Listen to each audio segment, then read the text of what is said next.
What's good, ladies and gentlemen, and welcome into another episode of the Fitz Take Podcast. I'm your guy, Jamarcus Fitzpatrick, but you know you can always call me Fitz. That man in boxes with me is my co-host, Mr. Elijah Nixon. Guys, thank y'all so much for continuing to be a part of the Fitz Take Podcast movement. If you are not a subscriber, hit the bell down below and subscribe to the YouTube channel. Like this video, share it, comment, all those things like that so this can continue to grow. If you're listening on podcasts, subscribe to the podcast feed wherever you get your favorite podcast from so you know when we're dropping an episode. Thank you guys so much. Like I said, man, I think this is episode 60.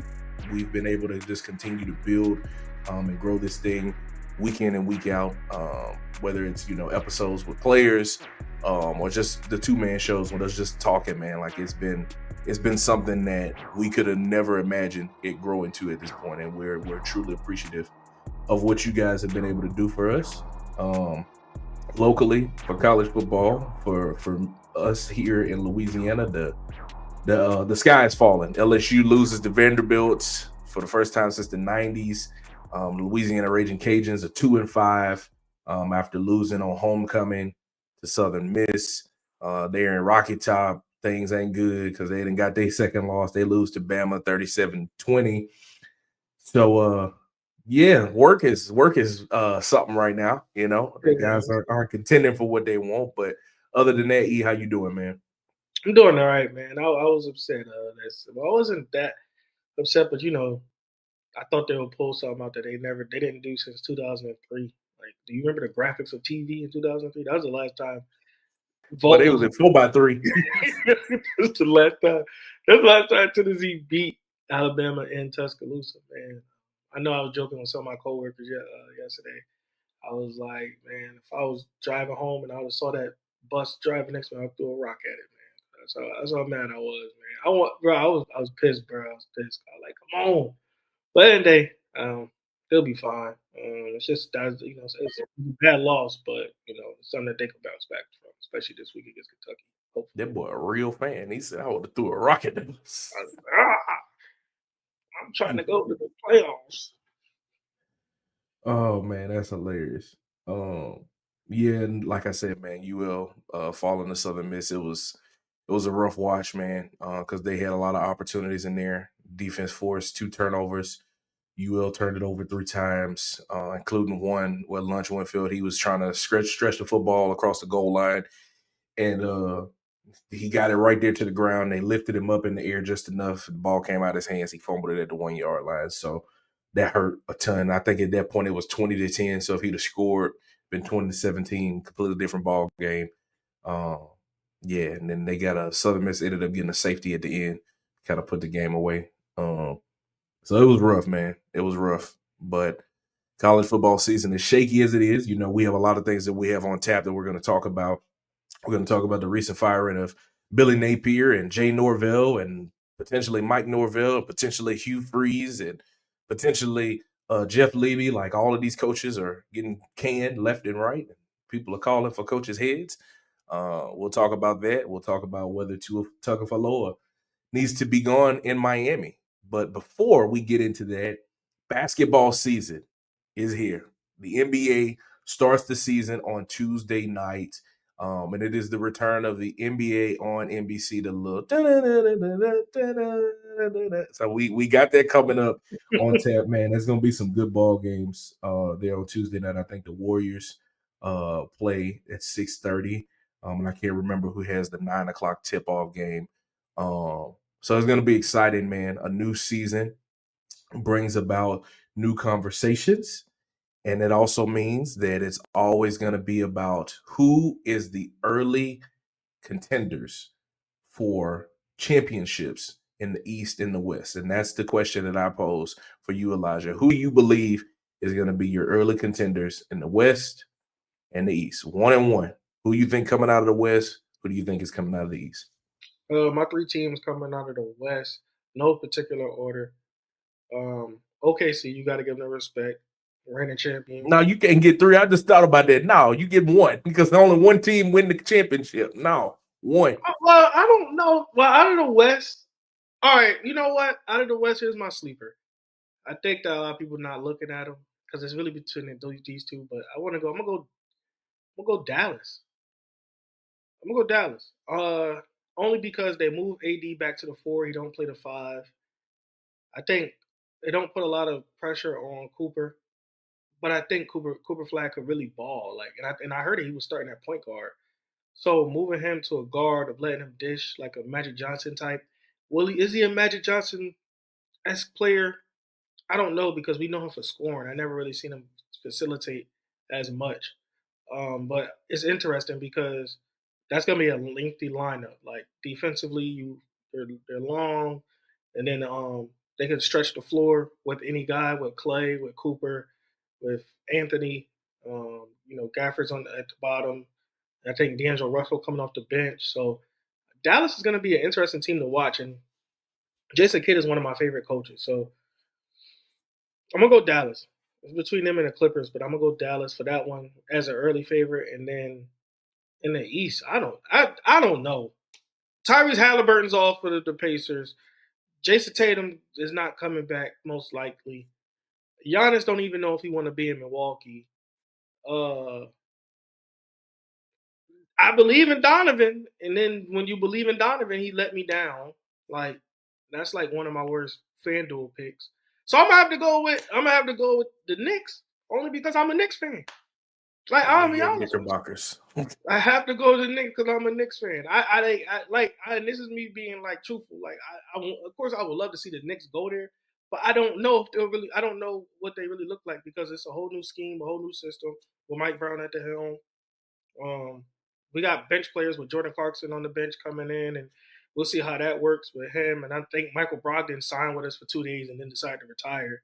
So I don't even know what was the reason with signing the paper. But I'm just interested to see how that worked with him, man, because I think they could do some good things. I think Josh Hart is coming off the bench as well. So I think with us utilizing probably 11, 10 to 11 man rotation, I think we'll look a little different. So I'm gonna go with the Knicks, and that's mainly because a lot of teams are hurt. So I'm gonna go with the Knicks.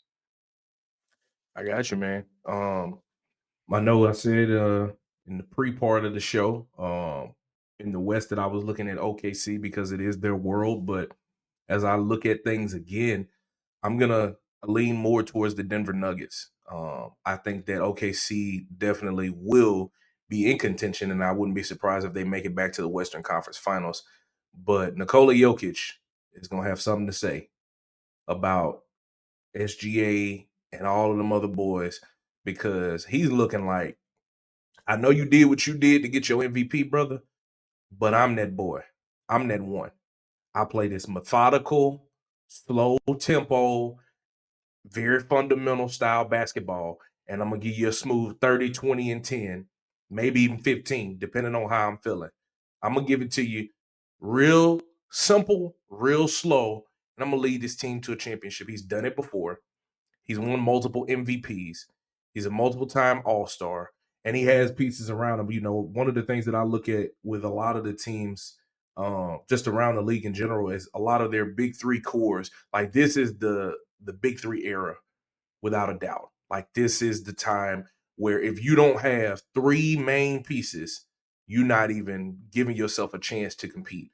You got to have your superstar. You got to have somebody to complement him. And then you need somebody that when those two guys are having an off night that can pick it up too. And the Denver Nuggets have that, Aaron Gordon, Nikola Jokic, and Jamal Murray. Obviously, they would like to have back that series that they had against Minnesota. They would like to, be back in the conversation again and redeem themselves. And I think Jokic is going to be able to lead his team to be able to do that. He's always been a dominant presence throughout his career, and I think he's going to be able to continue to build off of that throughout the season. But like I said, I would not be surprised if OKC comes out the gate and comes out swinging and finds themselves back as a number 1 seed, number 2 seed, and goes on a deep playoff run. But for now, early on, before the season kicks off, or tips off that is, I'm taking the Denver Nuggets out of the West. And in the East, I'm going to have to go with the Cleveland Cavaliers. I know you said that, it's hard to believe in Donovan Mitchell, but I believe Spider is going to come out there, man, and is going to flip this thing around because they had all the pieces together to be as successful as they were last season. to get that number 1 seed. And they just ran into a very, very hot Indiana team. Sometimes it ain't even about being the best team. Sometimes it's about who's the hottest. Like, if you a hot basketball team, man, that's tough because in the game of basketball, like, teams can score in bunches because of the way that the 3 ball is utilized. Bro, 3 full baskets, that's a 12-0 run easily. And so if you're not careful, you find yourselves losing games that on paper, you come in and you say, we're not supposed to lose this game. This is a basketball game that we're supposed to come out and win. And I think now that Cleveland has experienced that, now that they've seen that, now they're coming out and they're saying, we can't take nobody lightly. We can't take no prisoners. If we get our opportunity, we need to put our foot on people's necks and we need to go ahead and dominate and win these basketball games. And like you said, because there are so many teams that are banged up and or young in the East, because they have the experience in making, a number 1 seed push and getting into the second round of the playoffs, because they have that experience in doing that, they're going to be a little more ahead of the curve to be able to know what it takes. All right, we know what it took to get to the second round. If we can add on top of that work that we already did, then we can get ourselves to the Eastern Conference Finals. And we can get to the Eastern Conference Finals, and we can get to the NBA championship. If we can get to the NBA championship, we got a chance to be able to win it. So I got Cleveland coming out of the East, and I got Denver coming out of the West. And I think that would make for a very, very exciting NBA championship game. The West, I think, is very, very crowded with a lot of talent over there. And I think that it's going to be a tough run, but it's going to be an interesting NBA basketball season, man. So it's going to be definitely exciting.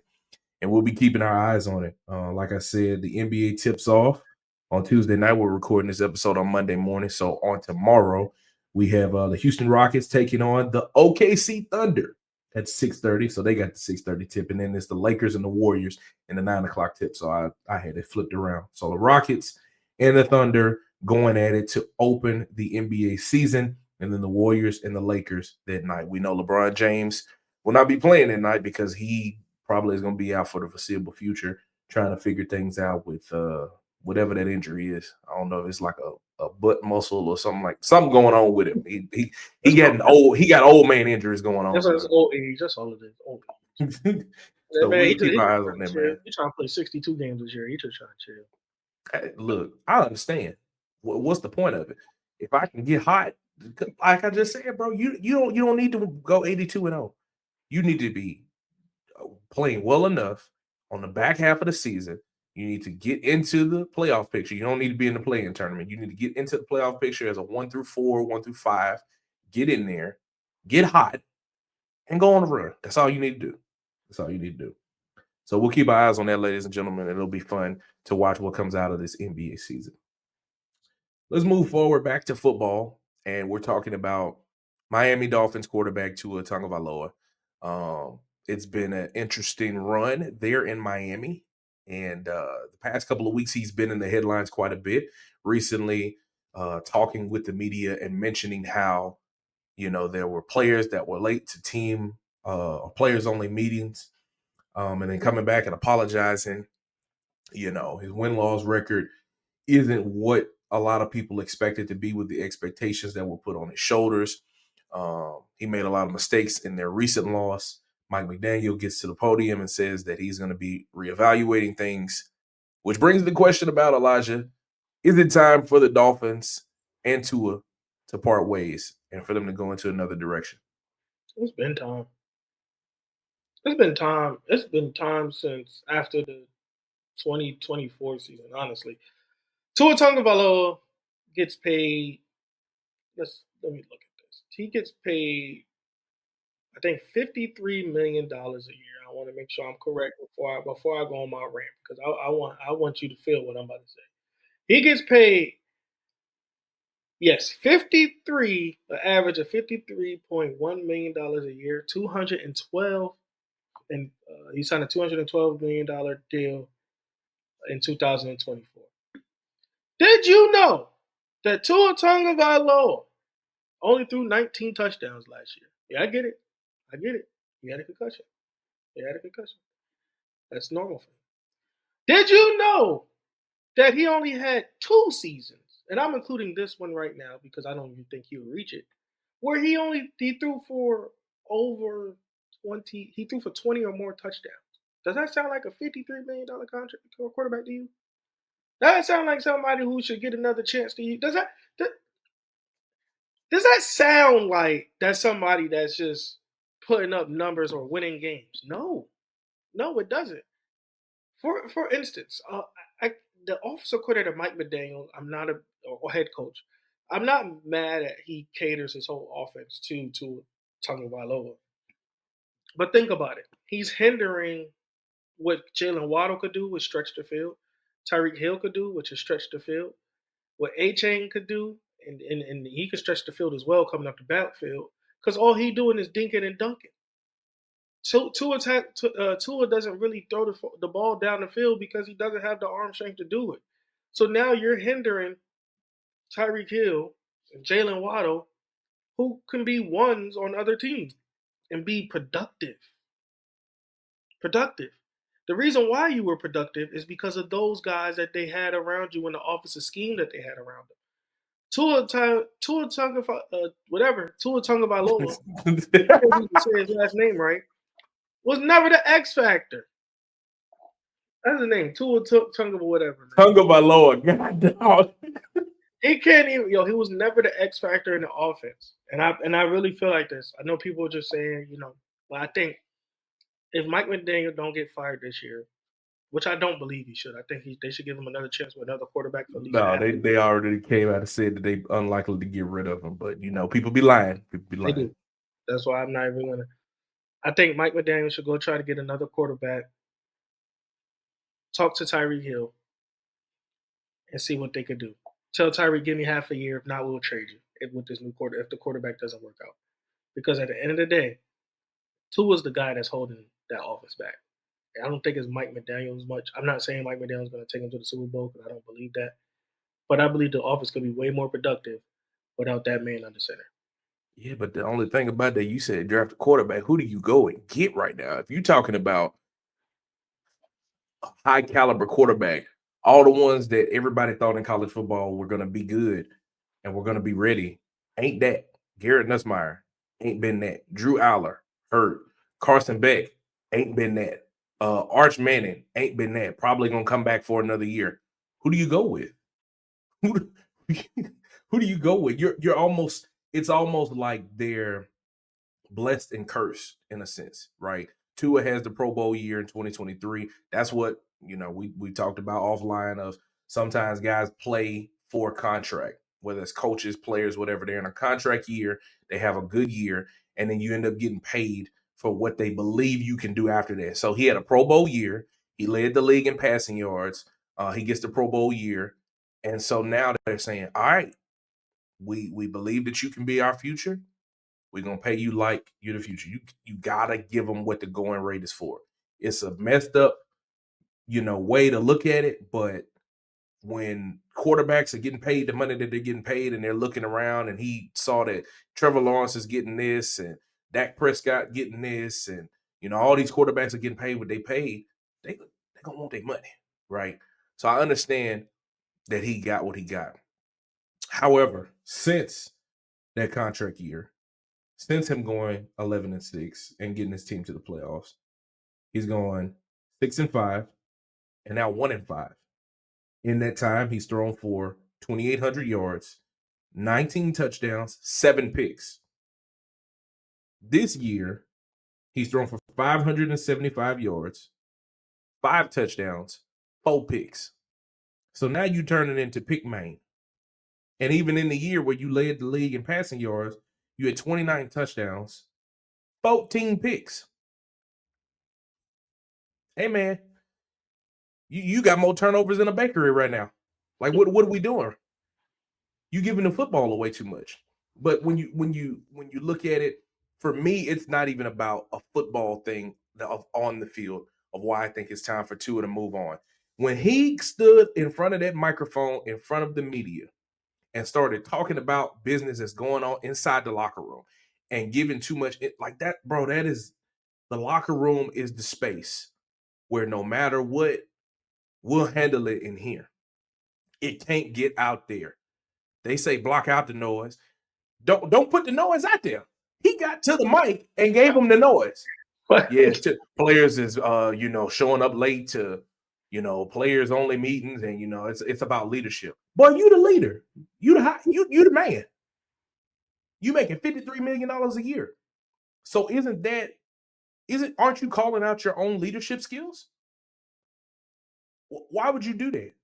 And then you're wrong, because then they probably put him in their locker room and say, "Hey, boy, you done lost your mind for real? One of them concussions, then you left your brain on the side of the road with one of them last concussions you had? You don't do that. Come on, man. You think about it. My offensive tackle, offensive guard, my running backs, my receivers that we talk with day in and day out in facilities with all day long. And I'm talking about players that's doing this and that, and we just need to be more accountable. Okay, hold them accountable then, Tua. Right. But then they probably could say, "Hey, man, you making all this money and you throwing all these picks and you ain't winning. It was cute in 2023. You got your money. It ain't cute no more. It ain't cute no more. It's not. It was cute. Can't have it. It was cute in 2023. Oh boy, he threw 29 touchdowns, 14 picks. He got us to the playoffs, though. He made it work. Hey, not no more. You got to turn this around, brother. And I think from a cultural standpoint, if Mike McDaniels wants to keep his job, Tua got to go. I'm not saying that they got to do something. They're going to have to figure out somehow to trade somebody. They're going to have to figure this out. They're going to have to trade him and figure out who has enough cap space that can be able to take him. Maybe the Raiders might want him because Geno ain't working out over there. Maybe if they can figure out how to, swap a little something for that. But Tua got to go, man.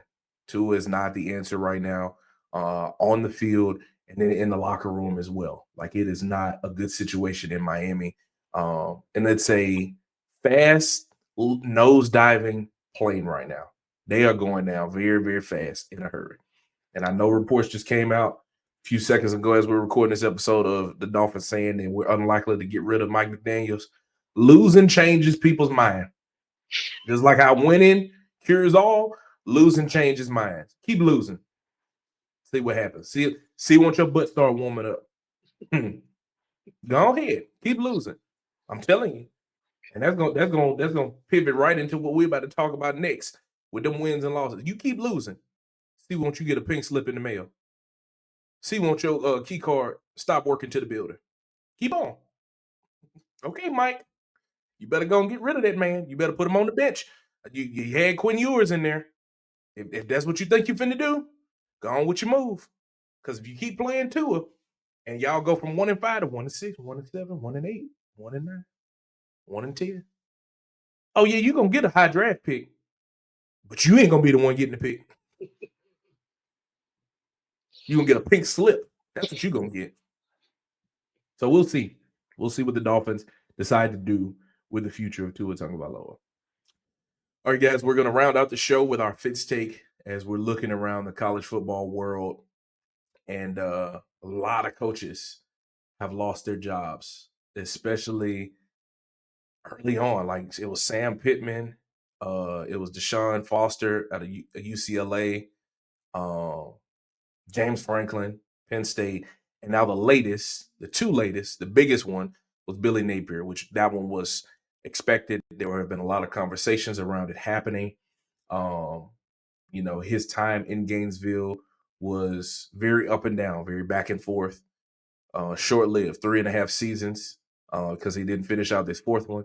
And then also Jay Norvell out of Colorado State gets fired after 3 seasons, I believe it was. So you got 2 coaches that are added to this coaching carousel that is already spiraling. And then there are multiple reports saying that Florida State boosters have been meeting with each other to talk about Ken and Mike Norvell. The conversations of Hugh Freeze getting thrown out. I just saw a tweet of somebody saying that Jeff Levy needs to go out of Mississippi State. Everybody trying to fire a coach. Everybody. Elijah, how many years does a coach really have to be successful, or how short of a leash does a coach really have before they start calling for his head, man? In my personal opinion, I think you should have 3. But the leash is still short. See, college is kind of different than the pros, only because of the simple fact that kids and administration, they want to win the rivalry game just as much as they want to win the championship. So if I'm Michigan and I lose to Ohio State 3 times in a row, they're looking to get me out of there, especially if I have a losing season. And it shows even with like Billy Napier. I think I think Florida really liked Billy Napier, but Billy Napier just couldn't win. 0-14 on the road. You play your rivals on the road, and if you're not getting it done on the road, and you're not getting it done at home, you need to go somewhere else, out the country. Then I don't think that. I just think that basically in college they look at it as a national championship and bust every year, depending on what program you're at. Other programs, can you beat my rival? Mississippi State. Can you beat Ole Miss? 9 times out of 10, no. But that's what they're looking into that stuff, and I think that's why they give him 3 years. James Franklin is the perfect example of all this stuff. James Franklin, I thought, he ran a program well, um, with the way he was winning games, but he just couldn't win the big one. There was nothing else. Penn State was in contention every year, up and down. And the next thing you know, he's out because he can't beat anybody or win the big ones. He can't beat Oregon and stuff like that, or just can't win the big ones. So I give it about 3 years. And I give it 3 years because if a program really likes the candidate or they like the coach, they're going to keep you around. But if you don't win after they pay X amount of millions of dollars, they're going to have to just kick rocks with you. And if you want to pay somebody to lose, hire me. Because if you giving out all this money, $50 million, $60 million, $7 million, and I can't beat your rival, I'll go home. I'm gonna go home with a bag, but I'm going home. I'm going home. Going home with like a cartoon character villain with 2 bags of money with the money symbol on it, tiptoeing like this. I robbed y'all. No, man. Exactly. Before I say what I say, first of all, in the one season that Billy Napier was here while I've been working here in Lafayette, and he was the head coach of the Louisiana Raging Cajuns. I didn't have as many opportunities to interact with him in person because we had COVID restrictions still going on the back half of that. So like most of the press conferences we had for like the first 8 weeks were over Zoom. So I only had a chance to be in person with him maybe like 4 to 5 times realistically before he was gone. But he always seemed like a high character guy. Every question that I asked, he answered it to the best of his abilities. I'll never forget whenever LSU was getting ready to hire Brian Kelly. It was a random like Tuesday night or something. I was at a volleyball game and I got on the Zoom call and I was like, "Hey coach, has LSU contacted you at all? Or do you have, any thought process of how that might be going there in Baton Rouge?" He answered it to the best of his abilities. Obviously, ain't no coach finna tell you, yes, LSU called me while I'm working here with Louisiana. They not finna do that. And the unfortunate side of firing a coach is, I think I was talking to, an assistant basketball coach for UL out here, is that, bro, people's lives are affected in this. So, as much as Billy is going to get his $21 million buyout, $10 million of it is coming to him in the next 30 days. That's fine and dandy. That's great. But that's going to weigh on this man heavily, knowing because of me at the leadership of this, we couldn't get it done. So assistants are out of jobs. So many guys have to go and tell their families, "Babe, we got to move again. We got to pack the bags up again." That's the hard part of it. Now, to the point of how many years or how short of a leash a coach has, I disagree with you about 3 years. I think it's 2 years. I don't believe that, but I think it's 2 years because of the amount of money that coaches are getting paid, because of the NIL that players are getting paid, because of the transfer portal of you literally being able to go in spend money, get a really, really good roster, and put the pieces together to go and win. And you look at short-term success because they're looking at how, like, in Florida, they built a brand new facility, football-only facility for the Gators. At Penn State, I think they were getting ready to do like a $50 million renovation to their stadium. Bro, that's a lot of money. It is. And we paying you a big contract. And then if you Brian Kelly, you spent $18 to $20 million on this roster. We ain't got time for you to be going 8-5. We ain't got time for you to be going 10-3. We need a natty. Winning cures all, losing changes minds. Remember that. Winning cures all, losing changes minds. So coaches really only have a 2-year window. Look at Kirk Cincinnati. This man went to the college football playoffs his first year. They said, you is the man. And they gave him an 11-year extension, paying him $11 million a year. Winning cures all, losing changes mind. As long as he keep pumping out dubs, if he could go 10-2 every single year, get them boys to the playoff, they'll probably be like, he can never win the big game, and they'll still probably call for his head. But he's always going to be able to have some form of job security. But let you start losing, your seat going to start warming up, Brian Kelly. Your seat going to start warming up, Shane Beamer. Your seat going to start warming up. I'm telling you. You've been calling out Brian Kelly the last 2 weeks, man. I'm telling you, man. People, boy, if you get on Twitter and on Facebook, hey man, these people they fed up. We tired of him right there. We ready for him to go. They are ready for him to go. They don't believe he fits the culture. They don't understand how you spend as much. That's what I'm saying, man. Because of the way that you can literally go into the portal now and say, we need a quarterback, we need a running back, we need a receiver. Go get that one. Give him $500,000. Bring him here. You can literally go and do that now because it's that, and you getting paid $10 million a year, and you got some of the best facilities in the country. You got state-of-the-art recovery and training tables, and you feeding these boys steak and lobster, and they running and lifting weights. But you better go win a championship. We ain't got time to be talking about, man, you know, we're so close. We're right there. We're almost there. UCLA fired Deshaun Foster after 2 seasons. 3 games. No, really 1 in 3 games. He was 5-10. They say, you know what? No, this ain't gonna work.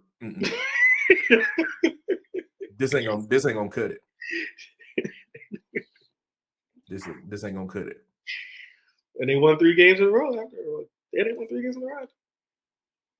Maybe he was the problem. We'll never know. He didn't get 2 years.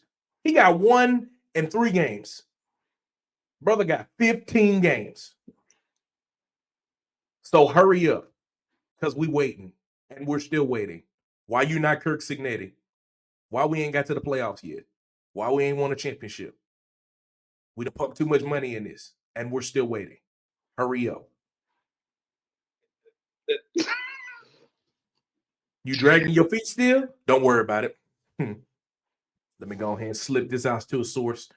We're having conversations with boosters. So let it be known. Is it embarrassing that if Indiana makes the playoffs and they don't? Who would LSU doesn't make it? And Indiana make it? Yeah, I mean the Vanderbilt loss was the kind of the straw that broke the camel's. If Brian Kelly loses another game, man, which is very likely because what they got next, they got a number 3 Texas A&M team coming into Death Valley. They got to go to Alabama, then they got to go to Oklahoma.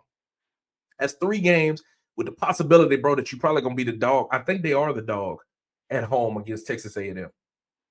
There's a possibility you could be the underdog in all 3 of them games. If he lose 2 of them 3 games, mark my words, you heard it here first, Brian Kelly is going from Baton Rouge. They're going to find that money.